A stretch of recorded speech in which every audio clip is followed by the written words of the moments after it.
Gold, trusted gold buyers. మీరు తాకట్టు పెట్టిన బంగారాన్ని విడిపించి ఈ రోజు ఉన్న మార్కెట్ ధరకు కొనబడను.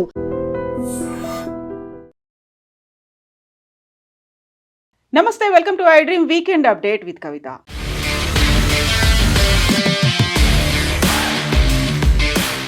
జూబ్లీ హిల్స్ ఉప ఎన్నికకు సంబంధించి కొన్ని గంటలు మాత్రమే మిగిలింది. ఈ నేపథ్యంలోనే అత్యంత ప్రతిష్టాత్మకంగా అన్ని పార్టీలు తీసుకున్నాయి. ఒక కీలకంగా జూబ్లీ హిల్స్ బైపోల్ని భావిస్తున్నాయి.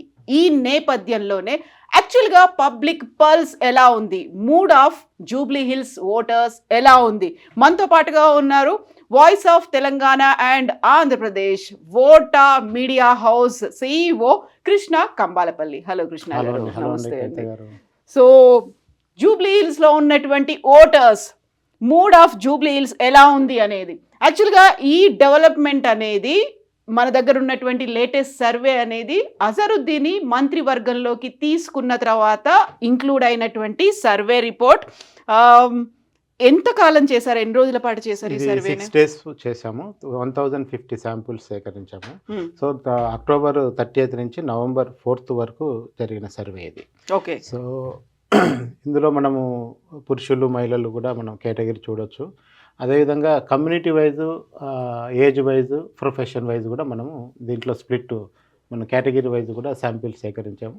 ఎందుకంటే ఇక్కడ పర్టికులర్గా ఒక 1,00,000కు పైగా ముస్లిం ఓటర్లు ఉన్న జూబ్లీ హిల్స్ నియోజకవర్గం కనుక పర్టికులర్గా ముస్లిమ్స్ యొక్క అభిప్రాయాన్ని కూడా తెలుసుకోవటం. ఎందుకంటే ముస్లిం ఓటర్లకి పలానా వాళ్ళు టేకేదారులు, వీరు చెప్తే వాళ్ళు వేస్తారు, వన్ సైడ్ అంతా చెప్తే పడిపోతాయో రకరకాల చర్చలు జరుగుతుంటాయి జూబ్లీ హిల్స్. అందులో వాళ్ళే డిసైడింగ్ ఫ్యాక్టర్ అనేది వాస్తవం. కానీ ఎవరి చేతుల్లో ఉన్నారనే చర్చ కూడా ఒకటి జనరల్గా నడుస్తుంటుంది. వీళ్ళు చెప్తే వేస్తారు, వాళ్ళు చెప్తే వేస్తారు. అందుకే మేము డైరెక్ట్గా పర్టికులర్గా ఆ ముస్లిం కమ్యూనిటీ దగ్గరికి వెళ్ళి ఇందులో ఈవెన్ దో జెంట్స్ లేడీస్ ఇద్దరిని కూడా ముస్లింలలో కూడా పర్టికులర్గా శాంపిల్ తీసుకునే ప్రయత్నం చేశాం మేము అట్లా. సో ఇందులో ఉద్యోగులు ఉన్నారు, వ్యాపారులు, కార్మికులు, గృహిణులు, నిరుద్యోగులు, పెన్షన్దారులు అందరినీ ఇంక్లూడ్ చేశారు కంపల్సరీ. సో ఏజ్ వైజ్గా కూడా ఉంది. సో ఈ ఎన్నికల్లో మీ మద్దతు ఎవరికి అనేది, this is the crucial slide మనం భావిస్తే. సో కాంగ్రెస్ పార్టీకి 42% కనిపిస్తోంది, బీఆర్ఎస్కి 48%, బీజేపీకి 9%, ఇతరులు 1% అనేది. సో ఈ డిఫరెన్స్ అనేది కేవలం 6% మాత్రమే ఉంది. ఇది మీరు చేసింది 4th వరకు. ఆ తర్వాత మళ్ళీ మనకి ఇంకో 5 days గ్యాప్ ఉంది కాబట్టి మారుతుందంటారా, ఎలా ఉంది? ఖచ్చితంగా జూబ్లీ హిల్స్ ఒకటే కాదు, జనరల్గా బై ఎలక్షన్స్ ఎక్కడ జరిగినా కూడా ఓటింగ్ ప్యాటర్న్ అనేది కూడా జనరల్గా అధికార పార్టీకి అనుకూలంగా ఉంటుంది. ఈ general tendency trend any election in India జనరల్గా అట్లా జరుగుతుంది. అధికార పార్టీకి ఉండే కొన్ని అడ్వాంటేజెస్ ఉంటాయి ఎలక్షన్స్ అప్పుడు. ప్రజలు కూడా ఏం ఆలోచిస్తారంటే, అవును ఇంకా 3 ఏళ్ళు ఉంది, ఇప్పుడు గెలిపించినా ప్రతిపక్షంలో కూర్చుంటారు బీఆర్ఎస్ గెలిస్తే, అదే అధికార పక్షం గెలిస్తే ఏదైనా పనులన్నా జరుగుతాయి, నియోజకవర్గ డెవలప్మెంట్ జరుగుతాయని ఒక ఆశ కూడా ఉంటుంది.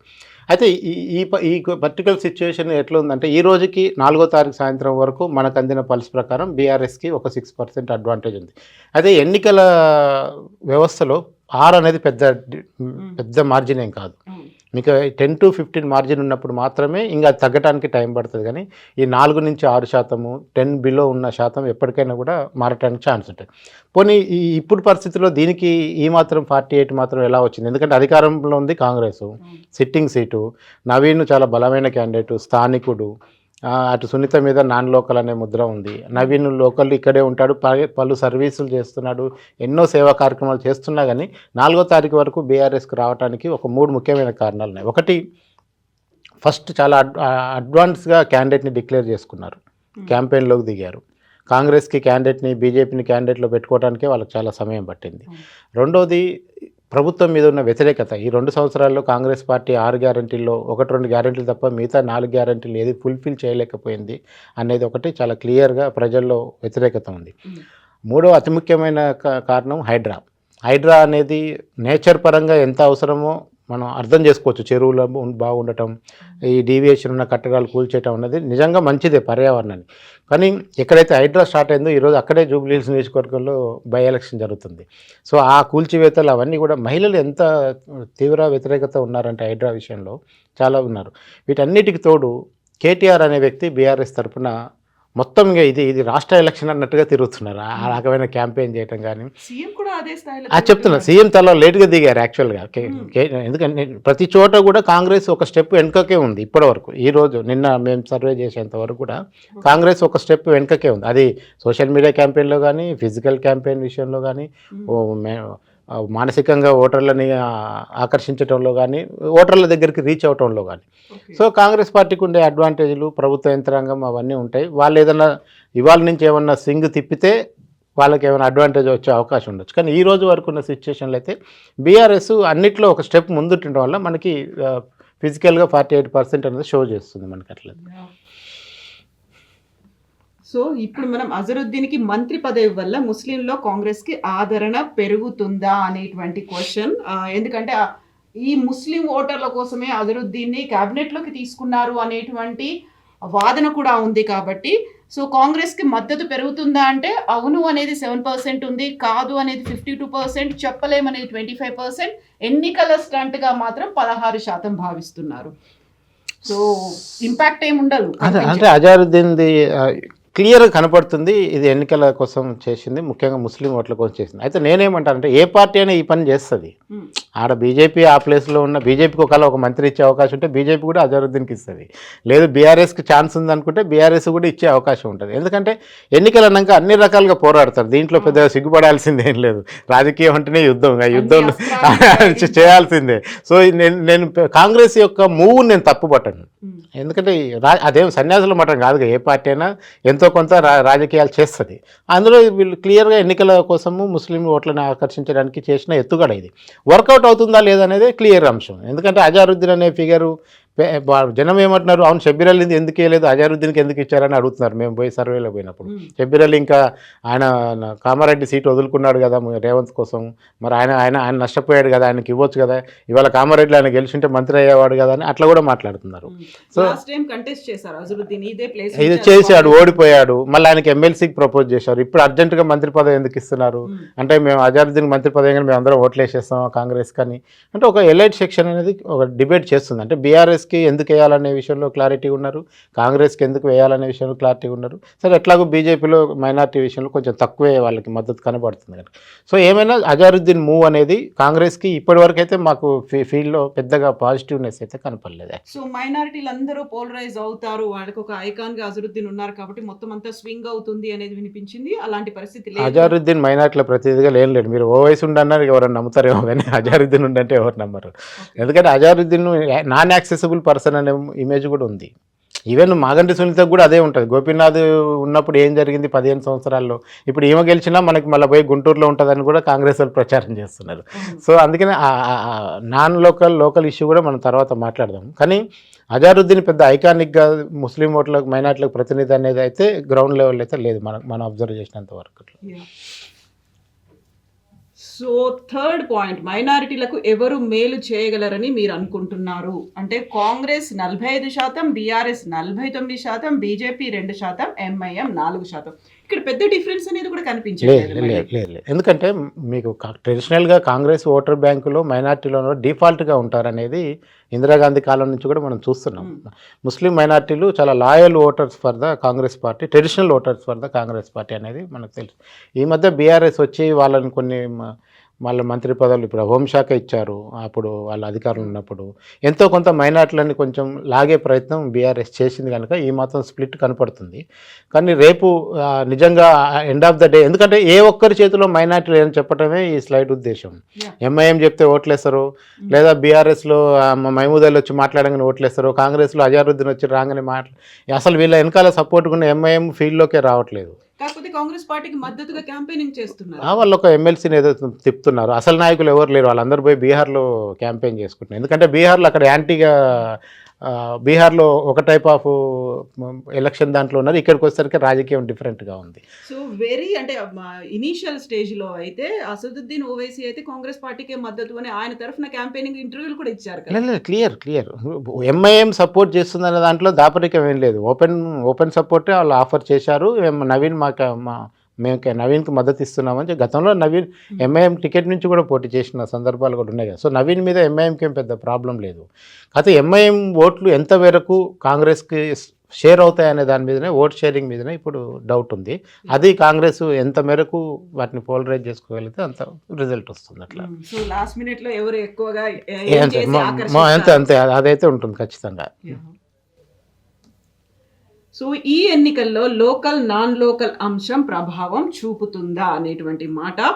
ప్రభావం చూపుతుంది అనేది 14%, ఉండదు అనేది 46%, కొంత మేరకు 32%, చెప్పలేం 4%. సో ఈ ఉంటుంది అనేది తక్కువ ఉంది, కాకుంటే ఉండదు కొంత మేరకు అనేది. సో ఈ ఉంటుంది కొంత మేరకు కలిపినా మనకి హాఫ్ ఆఫ్ ద రిజల్ట్ వస్తుంది. అంటే ఇక్కడ ఏమవుతుందంటే నవీన్ మీద ఒక రకమైన ప్రచారాన్ని బీఆర్ఎస్ స్టార్ట్ చేసింది, తనకు ఒక ముద్ర వేసే ప్రయత్నం చేస్తున్నారు. కానీ నవీన్కు అత్యంత ఫస్ట్ ప్లస్ పాయింట్ ఏంటంటే స్థానికుడు కావటం. పైగా తను వరుసగా 3 ఎలక్షన్లు అక్కడే ఉండి కొట్లాడి, నియోజకవర్గం తన ఇల్లు అక్కడే ఉంటుంది, తన ఆఫీస్ అక్కడే ఉంటుంది, తను పుట్టి పెరిగిందంతా అదే ప్రాంతం కనుక నవీన్కి లోకల్ స్టాండ్ అనేది చాలా బలంగా ఉన్నది. వేరే మాగంటి కుటుంబంతో పోల్చుకుంటే అసలు ఈ నియోజకవర్గమే సెటిలర్ నియోజకవర్గం అన్న చర్చ కూడా ఉంటుంది కదా. ఇది కూకట్పల్లిలో ఎప్పుడు కూడా సెటిలర్లే గెలుస్తారన్న చర్చ కూడా ఉంటుంది. సో అందుకనే సునీత గారి విషయంలో కాంగ్రెస్ చేసే ఏకైక ప్రచారం గెలిస్తే మళ్ళీ కనపడరు, నవీన్ అయితే ఇక్కడే ఉంటాడు, మీరు రేపు మీరు గల్ల పట్టుకుని అడగొచ్చు, ఏమైంది రా ఆ మోరి అట్లుంది, ఈ కాళ్ళు ఇట్లుంది అని అడగొచ్చు. సో అందుకని అది క్యాంపెయిన్లో బాగా పనిచేస్తుంది. అయితే సెటిలర్స్ ఏం చెప్తున్నారంటే ఇక్కడ లోకల్ నాన్ లోకల్ అనేది కాదు, సెంటిమెంటు, డెవలప్మెంటు, లేదంటే గతంలో బీఆర్ఎస్ చేసిన సంక్షేమ పథకాలకి మనం ఇప్పుడు ఎందుకంటే ఇక్కడ పోల్చుకోవడానికి 2 ఏళ్ల కాంగ్రెస్ పరిపాలన కూడా వీళ్ళ ముందు కనబడుతుంది కనుక ఆ కంపారిజన్ అనేది క్లియర్ కట్ కనపడుతుంది. వేరే సెటిలర్ ఓటర్లు అందరూ కూడా జనరల్గానే బీఆర్ఎస్కి ఓటే. గతంలో కూడా మనం చూసాం 2023లో జిహెచ్ఎంసీ పరిధిలోనే బీఆర్ఎస్కి సీట్లు వచ్చాయి, గ్రామాలన్నీ కొట్టుకుపోయాయి. సో ఇప్పుడు కూడా బీఆర్ఎస్ అదే స్ట్రాటజీ కూడా ప్లే చేసే అవకాశం కనబడుతుంది ఇక్కడ మనకి. నవీన్ యాదవ్ రౌడీయిజం చేస్తారని అనుకుంటున్నారా? అవును అనేది 15%, కాదు 46%, కొంత మేరకు 25%, తెలియదు 14%. సో ఆయన రౌడీజం చెయ్యట్లేదు అనే మాటకే ఎక్కువ ఉన్నట్టుంది. ఎందుకునంటే నవీన్ వాళ్ళ ఫాదర్ ఉన్న ఇమేజ్ వేరు, నవీన్ ఇమేజ్ వేరు. సరే ఫాదర్కి రౌడీ షీటర్ ఉంది, బైండ్ ఓవర్ చేశారు, పోలీస్ స్టేషన్ ముందు ఫోటో పెట్టారు, ఇవన్నీ కూడా ఆయన చరిత్ర అందరికీ తెలిసింది, అక్కడ దాయాల్సింది కూడా ఏం లేదు. కానీ అదంతా నవీన్కి ఎందుకు ఆపాదిస్తున్నారు అనేది ఇప్పుడు పెద్ద సమస్య. యాక్చువల్గా బీఆర్ఎస్ సోషల్ మీడియా చాలా స్ట్రాంగ్గా నవీన్ని రౌడీగా ముద్ర చేసే ప్రయత్నం, నెగిటివ్ పోర్ట్రేట్ చేసేసింది ఆల్రెడీ. ఇప్పుడు దాన్ని దులుపుకునే ప్రయత్నంలో ఉన్నాడు నవీన్. యాక్చువల్గా అది నామినేషన్ సందర్భంగా వచ్చిన జనాలు వాళ్ళందరినీ చూస్తే కూడా కొంచెం నవీన్ బ్యాచ్ అంతా ఇట్లనే ఉంటారేమో, రేపు గెలిస్తే వీళ్ళే హడావుడి చేస్తారేమో అనేది ఒక ప్రచారం. అంటే ఇదేంటంటే ఇందాక మనం మాట్లాడే ఎన్నికల్లో ఏదో ఒకటి అన్ని రకాలుగా అన్ని శక్తులు పనిచేసినట్టు ఈ రౌడీజం అనే దాన్ని వాడుతుంది బీఆర్ఎస్. కాకపోతే యూత్ ఎవరు కూడా నవీన్ రౌడీజం చేస్తాడంటే నమ్మట్లేదు మన సర్వేలో. ఒకటి ఓల్డ్ ఏజ్ పీపుల్ నమ్ముతున్నారు, అవును కొంచెం వాళ్ళది కొంచెం అగ్రెసివ్గానే ఉంటుంది. అయితే ఇందులో చాలా డెలికసీ ఉంటుంది, అగ్రెసివ్నెస్కి రౌడీజానికి చాలా తేడా ఉంటుంది. ఇప్పుడు ఒక సమస్య మీద గట్టిగా కొట్లాట వేరు, వాడిని గల్ల పట్టుకొని కొట్టడం వేరు, చాలా 2 డిఫరెంట్ ఇష్యూస్. సో నవీన్ మీద వస్తుందంతా కూడా అగ్రెసివ్ని రౌడీజం కింద చూపిస్తున్నారేమో అన్న పర్సెప్షన్ యూత్లో అయితే కనబడుతుంది అట్లా. So next slide, BJP BRS కోసం రాజీ పడుతుందన్న ప్రచారాన్ని మీరు నమ్ముతున్నారా? బీజేపీ బీఆర్ఎస్ రెండు కలిసి పనిచేస్తున్నాయా అంటే అవును అనేది 47% ఉంది, కాదు 35%, కొంత మేరకు 12%, చెప్పలేము 6%. అంటే స్ట్రాంగ్గా ఫీల్ అవుతున్నారా? చాలా స్ట్రాంగ్గా జనం. అంటే మీకు ఏమైపోయిందంటే బీజేపీ క్యాండిడేట్ ప్రకటించడం కాంచి ఇప్పటి వరకు ఇళ్లలోంచి ముఖ్యమైన నాయకులు ఎవరు ఇళ్లలోంచి కదులుతలేరు. ఒక కిషన్ రెడ్డి గారు తిరుగుతున్నారు తప్ప. మీకు మీ ఏరియాలో పట్టుందనుకోండి, మిమ్మల్ని క్యాంపెయిన్కి రమ్మని పిలిచేటోడే లేడు, మీరే ఎదురుపోజు చేసి మేము ఎప్పుడు క్యాంపెయిన్ చేయాలని అడుగుతున్నారు. అట్లా ఉంది కొంతమంది నాయకుల పరిస్థితి. నేను చాలామందితో మాట్లాడినప్పుడు ఏందన్నా ఇంతవరకు షెడ్యూల్ ఇస్తలేరు, ఎటు పోవాలో చెప్తలేరు, ఏం చెప్తలేరు అనేది. ఎక్కడ చూసినా కానీ అన్ని డివిజన్లలో కూడా బీజేపీ మనకు 10% ఎక్కడ దాటట్లేదు. బికాజ్ ఆఫ్ అంటే వాళ్ళు దీన్ని అంత సీరియస్గా తీసుకుని కనపట్లేదు. అయితే ఇక్కడ రాజకీయంగా 2 విమర్శలు ఉన్నాయి. ఒకటి, కాంగ్రెస్ ఏముంటుందంటే బీజేపీ బీఆర్ఎస్, మీకు బీజేపీకి ఏమో పార్లమెంట్కి ఓటేస్తారు బీఆర్ఎస్ వాళ్ళు, బీఆర్ఎస్కి ఏమో అసెంబ్లీకి బీజేపీ వాళ్ళు ఓటేస్తారు. అట్లనే వీళ్ళు పార్లమెంట్ సీట్ సాధించారు. ఇక్కడ కూడా అదే పొత్తు కొనసాగుతుందని రేవంత్ రెడ్డి చెప్తాడు. ఇప్పుడు వీళ్ళు ఏం చెప్తారు, కిషన్ రెడ్డి రేవంత్ రెడ్డి మాట్లాడుకున్నారు, కాంగ్రెస్కే పడతాయి బీజేపీ ఓట్లని బీఆర్ఎస్ వాళ్ళు క్యాంపెయిన్ చేస్తారు. అసలు వాళ్ళ పార్టీ ఓట్లు వాళ్ళ క్యాండిడేట్కి వేస్తారా లేదని డౌట్ వస్తుంది. ఎవరో ఏదో ఒక పార్టీకి వేస్తారేమో డౌట్ వస్తుంది.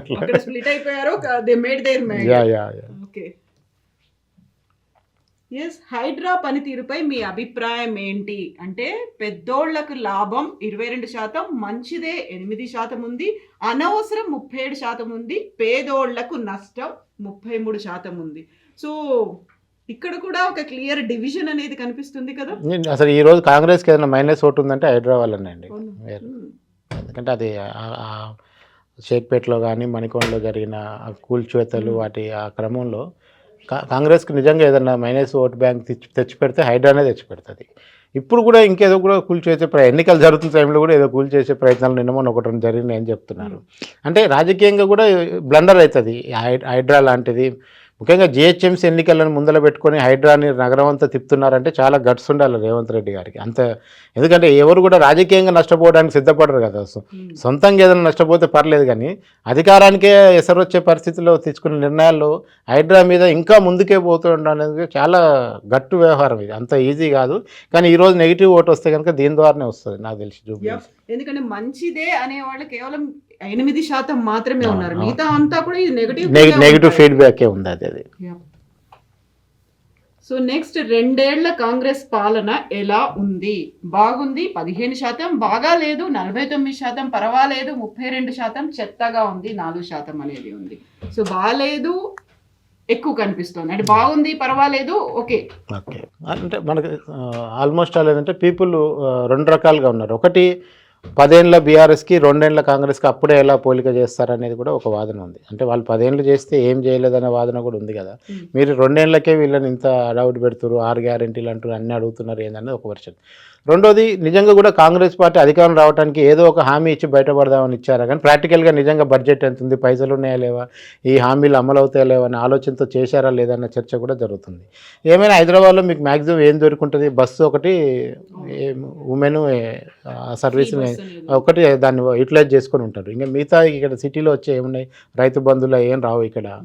ఇంకా ఆటో వాళ్ళు ఎట్లాగో ఫ్రీ బస్సు వల్ల ఆటో వాళ్ళు కోపంగా ఉన్నారు. ఆటో వాళ్ళ ఈ మొత్తం రిఫ్లెక్షన్ అంతా ఆటో వాళ్ళదే. ఎందుకంటే జూబ్లీ హిల్స్లో తిరిగే ఎన్ని వందల ఆటోలు, వేల ఆటోలు తిరిగితే మీకు తెలియదు. వాళ్ళందరూ కూడా మాకు చాలా ఉపాధి పోయింది అనే దాని మీద ఎక్కువ మంది ఆ కార్మిక రంగం నుంచి ఒక వ్యతిరేకత ఉంది. అది ఇందులో చాలా క్లియర్ కనపడుతుంది. సో నెక్స్ట్, సీఎంగా రేవంత్ పనితీరుకు ఎన్ని మార్కులు వేస్తారు? 25, 67%, 50 మార్కులు అనేది 27%, 75 మార్కులు అనేది 5% ఉంది, 100 మార్కులకి అనేది ఒకే 1% ఉంది. సో ఇప్పుడు దీన్ని ఎట్లా చూస్తారు మీరు? అంటే ఆయనకు పాస్ మార్కులు రావట్లేదని అర్థమవుతుంది. అది రావడానికి కూడా ఛాన్స్ లేదు, ఎందుకంటే ఆయన చేతుల్లో కూడా సగం లేదు. ఈయన చెప్పిన పథకాలను అప్లై చేయడానికి ఇక్కడ పైసలు లేవు ఫస్ట్ ఆఫ్ ఆల్. ఇప్పుడు పాత అప్పులకు వడ్డీలు కట్టడానికి సరిపోతుంది అనేది కూడా వాస్తవమే. రెండోది, కొత్తగా వీళ్ళు పెట్టిన స్కీమ్స్ డబ్బులు తేవటం కూడా మళ్ళీ అప్పులు చేస్తూనే ఉన్నారు. ఈ అప్పులు నిజమే, పాత అప్పులు నిజమే, వడ్డీలు నిజమే, వీళ్ళ కష్టాలు నిజమే. సో ఈ క్రమంలో ప్రజలకు ఏం కావాలండి, మీరు ఏమి ఇచ్చినా ఇంకోటి వేయలేదంటారు వాళ్ళు. ఇప్పుడు మీరు 5 ఇచ్చినా 6వ ఏళ్ళు ఉంటే బాగుందంటారు. అంటే అట్లా ఎక్స్పెక్టేషన్ అదే ఎవరు పెంచారు అది. ఎందుకంటే ఇంకోటి, గత ప్రభుత్వం కొన్నిటిని అలవాటు చేసిపోయింది, ఇప్పుడు అవన్నీ ఆగిపోయినాయి అంతే కదా. గత స్కీమ్స్ పెద్దగా కంటిన్యూ కావట్లేదు. ఇప్పుడు ఈ ప్రభుత్వం వచ్చాక వాటిని కూడా కొంచెం కంటిన్యూ చేయడం కూడా లేట్ అయింది బికాజ్ ఆఫ్ ఫైనాన్షియల్ ఇష్యూస్ వల్ల. సో ఖచ్చితంగా రేవంత్ అనే వ్యక్తి తను యాజ్ ఏ సీఎంగా తను దూకుడుగా మాట్లాడటం పోవటం జరుగుతుంది, కానీ పీపుల్లోకి ఆ మాత్రం అది రావట్లేదు, అది వాళ్ళు తీసుకోవట్లేదు కూడా అట్లా ముఖ్యమంత్రి. సో కీలకమైనటువంటి అంశాలు చాలా ఉన్నాయి.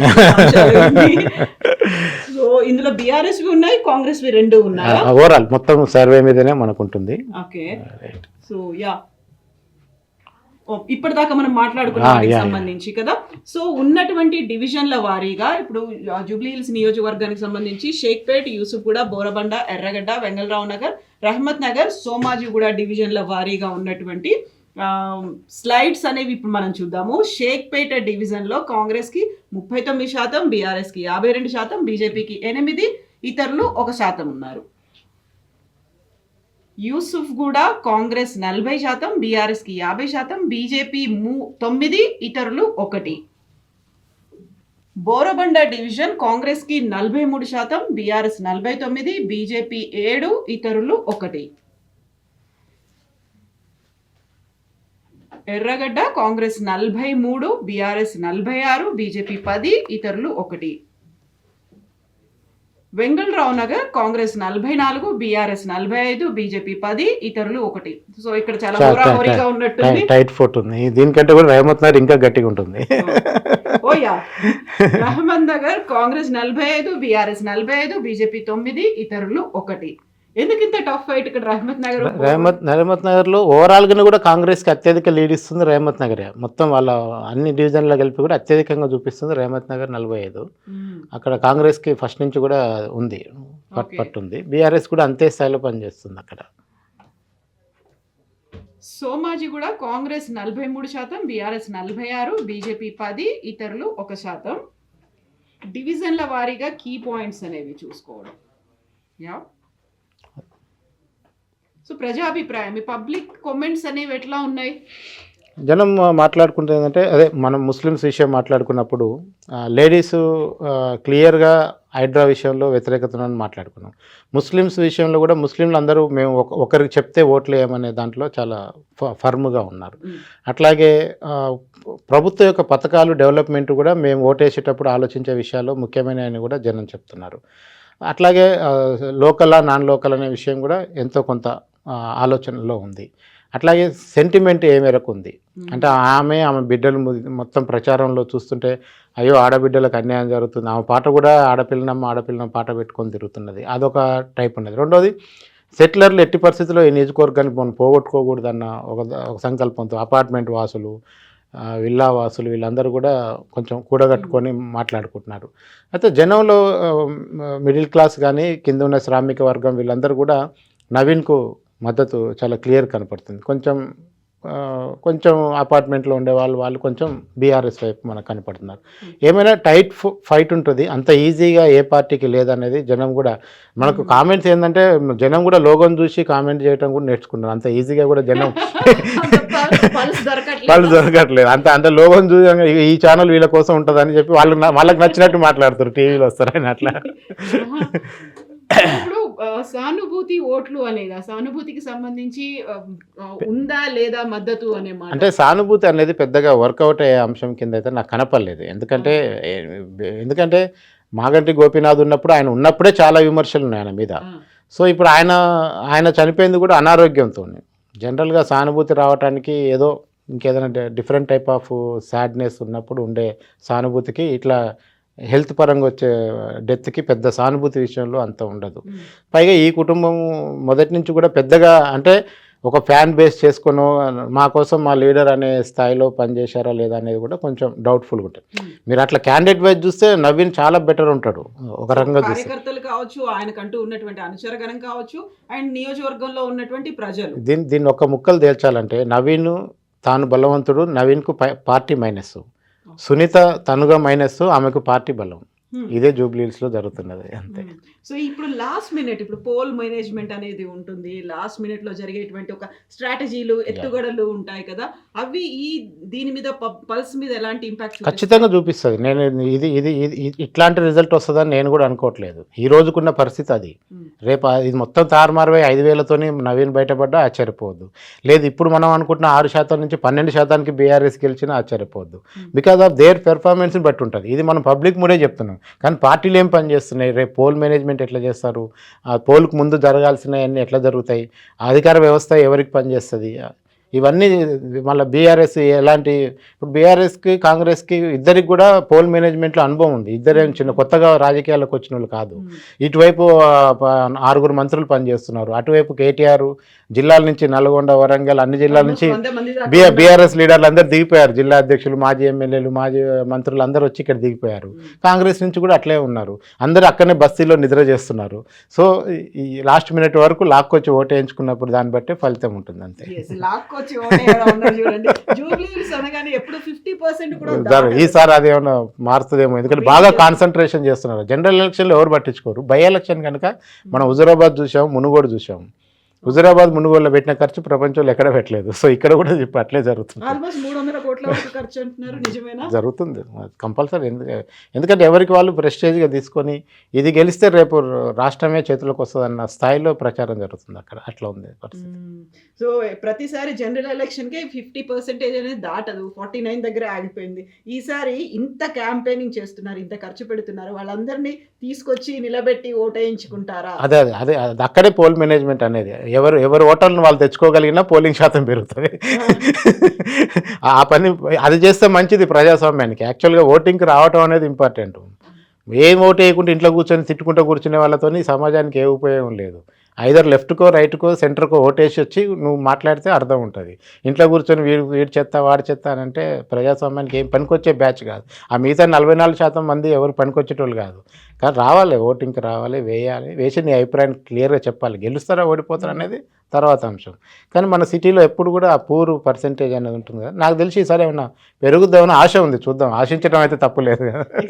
సో మీరు 4th దాకా చేశారు, 5th నుంచి మళ్ళీ 9th వరకు కూడా క్యాంపెయిన్ చేసుకోవచ్చు, 9th ఈవినింగ్ వరకు క్యాంపెయిన్ ఉంటుంది. సో మీరు మళ్ళీ ఏమైనా చేస్తారు? జనరల్గా మనం ఫీల్డ్ ఇంటెలిజెన్స్ అని జరుగుతుంటుంది. అంటే ఏ వార్డు ఎటు మారుతుంది, ఎందుకంటే నిన్న మీరు ఒక పార్టీలో ఉన్నారు, ఇవాళ మారిపోయారు, మీ బలవంతం ఇటు షిఫ్ట్ అయిపోతుంది. అట్లా 11వ తారీఖు పొద్దుటి వరకు జరుగుతూనే ఉంటుంది, 10 రాత్రికి కూడా జరుగుతూనే ఉంటుంది. సో అందుకనే ఖచ్చితంగా ఇది ఎవ్రీడే ఈవినింగ్కి వాళ్ళే రివ్యూ చేసుకుంటారు. ఇవాళంతా ఏం జరిగింది, నిన్నటికి ఇవాళకి తేడా అయింది, డివిజన్ ఏది మారింది, ఏది ఉంది, ఎట్లా మారింది. ఫీల్డ్ ఇంటెలిజెన్స్ అనేది కంటిన్యూగా కొనసాగుతూనే ఉంటుంది. చూడాలి 11th రోజు. ఎస్ అండి కృష్ణ గారు, థ్యాంక్ యూ సో మచ్ అండి. సో ఇది ఓటా చేసినటువంటి ర్యాండమ్ సర్వే 1000కి పైగా అక్కడ ఉన్నటువంటి ఓటర్లని ర్యాండమ్ గా సెలెక్ట్ చేశారు. బట్ పల్స్ అనేది ఎలా ఉంటుంది, మూడ్ అనేది ఎలా ఉంటుంది, ఎలాంటి స్ట్రాటజీస్ చేస్తారు, పోల్ మేనేజ్మెంట్ ఎలా ఉండబోతోంది, 11th ఓటింగ్ కి ఎంత మంది రాబోతున్నారు, ఎంత పోల్ పర్సెంటేజ్ నమోదు అవబోతోంది, ఇవన్నిటి మీద డిసైడ్ అయి ఉంటుంది. కాబట్టి ఎగ్జాక్ట్ గా ఎంత పర్సెంటేజ్ నమోదైంది, ఎవరికి ఎన్ని ఓట్లు వచ్చాయి అనేది November 14th మాత్రమే తెలియబోతోంది. Thank you so much. Thank you. నిజంగా ప్రస్తుతం ఉన్నటువంటి సమాజం దేనికి ప్రయారిటీ ఇస్తుంది? ఆర్థిక సంబంధాల చుట్టూ మాత్రమే తిరుగుతోంది. మళ్ళీ ఎన్నికలంగానే చాలా విరక్తి కలుగుతున్నాం. మంచి అనిపిస్తుంది కదా, లేడీస్ కూడా ఛాలెంజింగ్ జాబ్స్ చేసినప్పుడు చాలా బాగుంటది. ట్రాఫిక్ అసిస్టెంట్స్ గా నియమించిన ట్రాన్స్జెండర్స్ అందరితో సాల్యూట్ చేయించుకుంటున్నారు. ఫుడ్ డెలివరీ ఇవ్వటానికి వెళ్ళినటువంటి డెలివరీ బాయ్ అనిల్ పై కళ్ళ ముందు పెళ్ళని